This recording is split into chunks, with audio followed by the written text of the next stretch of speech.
হিমছড়ের জঙ্গলে টোনাটুনি তার 4 ছেলেকে নিয়ে বসবাস করত। টুনি তার 4 ছেলেকে নিয়ে সব সময় সবার সাথে অনেক অহংকার করত, কেননা সে জঙ্গলে টুনি ছাড়া আর কারোরই ছেলে সন্তান ছিল না। একদিন টুনি পুকুর ঘাটে যায় জল আনতে।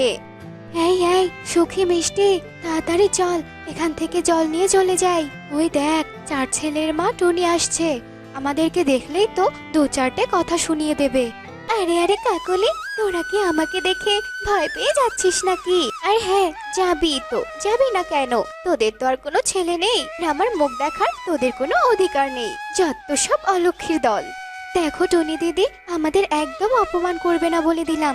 4 ছেলের মা হয়েছো, তাকে আমাদের মাথা কিনে নিয়েছো নাকি? হ্যাঁ, তা নয় তো কি, তোরা তো মুখ পুরি অপয়ার দল। এতদিনেও তো কোনো ছেলে সন্তানের জন্ম দিতে পারলি না, আবার বড় বড় কথা। শোনো টুনি দিদি, আমরা তো আর ইচ্ছে করে মেয়ে সন্তানের মা হইনি, ঈশ্বর চেয়েছেন তাই হয়েছে, আমরা তাতেই খুশি। হয়েছে হয়েছে, থাক, আর গান শোনাতে হবে না। তোরা যে মুখ পুরি, তাই ঈশ্বর তোদের কোনো ছেলে সন্তান দেয়নি, বুঝেছিস?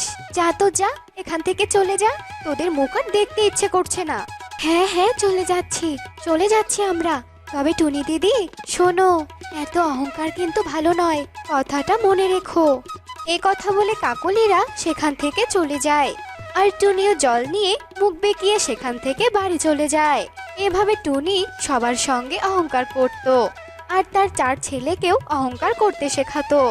একদিন টুনি তার 4 ছেলেকে নিয়ে বাজারের দিকে যাচ্ছিল, আর যেতে যেতে টুনি তার ছেলেকে বলতে থাকে, শোন আমার ছানারা, তোরা এই জঙ্গলে রাজার মতো করে চলবি, যে অপমান করবে তাকেও অপমান করবি, বুঝেছিস? কাউকে সাহায্য করবি না, কারণ তোরা যে এই জঙ্গলের 4 রত্ন। এই বলে টুনি তার 4 ছেলেকে নিয়ে চলতে থাকে। এমন সময় তাদের সামনে বিউটি পায়রা আর তার মেয়ে পারুল চলে আসে। হায় হায় রে ঈশ্বর, তুমি সকাল সকাল এ কার মুখ দেখালে? এখন তো আমার আর আমার ছেলেদের অমঙ্গল হবে। হিরে মুখপুরি কপালপুরি বিউটি, তোর তো সাহস কম নয়, তোর এই অপয়া মেয়েটাকে নিয়ে কেন আমার সামনে এলি? তুমি এসব কি বলছো দিদি? আমরা আবার কি করলাম যে তোমাদের অমঙ্গল হবে? আমরা তো শুধু রাস্তা দিয়ে যাচ্ছিলাম। কি করেছিস জানিস না মনে হয়? অপয়া মুখপুরি অলক্ষী কোথাকার, তোদের এই মামের অপয়া মুখ দেখালি। তোর এই মেয়ের অপয়া মুখ দেখে যদি আমার ছেলেদের কোনো ক্ষতি হয়, তখন কি হবে? হ্যাঁ, এটা তুমি কি বললে দিদি? আমার পারুল মেয়ে বলে তুমি ওকে অপয়া বলছো? তুমি হয়তো ভুলে গেছো দিদি, এখন ছেলেরা যে কাজ করতে পারে তার থেকে মেয়েরাও কম নয়, মেয়েরাও পারে। আহারে, তোকে মনে হয় রানী করে রাখবে? সেই তো যৌতুক দিয়ে বিয়ে দিতে হবে, না পারবে কোনো কাজ করতে আর না পারবে কোনো চাকরি করতে, উল্টো তোকে ফকির বানিয়ে সব নিয়ে শ্বশুর বাড়িতে চলে যাবে। আর আমাকে দেখ, আমার 4টা ছেলে, আমার ছেলেরা বড় হলে আমার কত দেখাশোনা করবে। আমার ছেলেরা বিয়ে করে যৌতুক নিতে পারবে, আমি রাজরানীর মতো দিন কাটাতে পারবো। শোনো দিদি, এত অহংকার ভালো নয় কিন্তু। তুমি আজ তোমার এই 4 ছেলেকে নিয়ে যে অহংকার করছো, একদিন দেখো এমন যেন না হয় যে তোমার আদরের 4 ছেলে তোমার পেটে লাথি মেরে চলে গেছে। আর হ্যাঁ, আমার মেয়ের প্রতি আমার অনেক বিশ্বাস আছে, সে আমাকে কখনো ছেড়ে যাবে না। এসব বলে বিউটি পায়রা সেখান থেকে চলে যায়। আর তখন টুনি হাসতে হাসতে বলে, কি বলে গেল এই বিউটিটা? আমার ছেলেরা নাকি আমাকে ছেড়ে যাবে? কি রে আমার সোনা ছেলেরা, তোরা কি বড় হলে আমাকে ছেড়ে যাবে? না না মা, আমরা কিছুতেই তোমাকে ছেড়ে যাব না, তোমাকে আর বাবাকে আমরা সব সময় আগলে রাখবো মা। এরপর তারা বাজারে চলে যায়। টুনি এভাবে তার 4 ছেলেকে নিয়ে খুব অহংকার করত। এরপর বেশ কিছুদিন কেটে যায়। টুনির ছেলেরা আস্তে আস্তে বড় হতে থাকে। এদিকে টোনা হঠাৎ করে ভীষণ অসুস্থ হয়ে পড়ে। তখন টুনি তার 4 ছেলেকে ডেকে বলে, রকি বাবারা শোন, তোদের বাবা যে অসুস্থ হয়ে পড়েছে, ঘরে যে কোনো খাবার নেই, আজ বরং তোরা 4 ভাই মিলে খাবার সংগ্রহ করে নিয়ে আয়।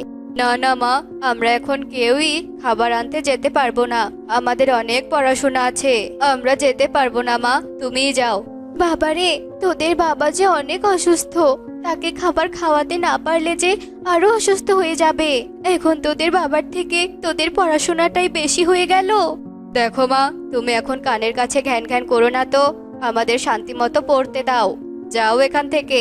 ছেলেদের এমন ব্যবহার দেখে টুনি মনে মনে ভীষণ কষ্ট পায় আর নিজেই খাবার খুঁজতে বেরিয়ে পড়ে। আর টুনি দেখতে পায় যে পারুল তার মায়ের সাথে কাজ করছে। তা দেখে টুনি মনে মনে বলে, বাড়িতে আমার চারটে ছেলে, কিন্তু তারা তাদের বাবা মায়ের কষ্ট বুঝলো না। তারা নিজেদের নিয়ে ব্যস্ত। এদিকে পারুল মেয়ে হয়ে তার মায়ের হাতে হাতে কাজ করে দিচ্ছে। কবে যে আমার ছেলেরা বুঝবে, হয়তো আরো বড় হলে বুঝতে পারবে। এসব বলতে বলতে টুনি খাবার খুঁজতে থাকে আর কিছু খাবার নিয়ে বাড়িতে যায়। এভাবে বেশ কিছুদিন কেটে যায়। যত দিন যেতে থাকে টুনির ছেলেরা তত খারাপ ব্যবহার করতে থাকে। টুনির ছেলেরা এখন অনেক বড় হয়েছে, তাদের পড়াশোনাও শেষ হয়েছে। তারা চারজন শহরে চাকরিও পায়। শোনো মা, আমরা চারজন ঠিক করেছি আমরা আর এই তোমার ভাঙাচোরা বাড়িতে থাকবো না। আমরা শহরে চাকরি পেয়েছি আর শহরেই থাকবো। ছেলেদের মুখ থেকে এমন কথা শুনে টোনা আর টুনি ছেলেদের মুখের দিকে অপলক দৃষ্টিতে তাকিয়ে থাকে আর চোখের জল ফেলতে থাকে। তোরা এসব কি বলছিস বাবা? তোরা আমাদের এই অবস্থায় রেখে চলে যাবি? যাস না বাবা, যাস না, তোরা যাস না। টুনির কোনো কথাই তারা শোনে না এবং তারা শহরের উদ্দেশ্যে বেরিয়ে পড়ে। তখন টোনা বলে, কি হলো টুনি? খুব তো তোমার চার ছেলেকে নিয়ে অহংকার করতে, আজ কি হলো? সেই তো চলেই গেল তোমার চার ছেলে। টোনার এমন কথা শুনেও টুনি কিচ্ছু বলে না, সে শুধু কাঁদতেই থাকে। এভাবে বেশ কিছুদিন কেটে যায়। টুনির ছেলেরা শহরে যাওয়ার পর থেকে কোনো দিনই তাদের বাবা মায়ের খোঁজ নেয় না। এরপর বর্ষাকাল চলে আসে, প্রচন্ড ঝড় বৃষ্টি আর বাতাস শুরু হয়। টোনা টুনির বাড়িটা অনেক নড়বড়ে ছিল। এই কি টোনা, আমাদের বাড়িটা তো ডুলছে, কখন যে পড়ে যায়। বাইরে তো বৃষ্টি পড়ছে, এই বৃষ্টিতে এখন আমরা কোথায় যাব? টুনির কথা শেষ হতে না হতেই টুনির বাড়িটা ভেঙে যায় আর টোনা টুনি সেই বাড়ির নিচেই চাপা পড়ে যায়। টোনা টুনির শরীর ক্ষতবিক্ষত হয়ে যায়।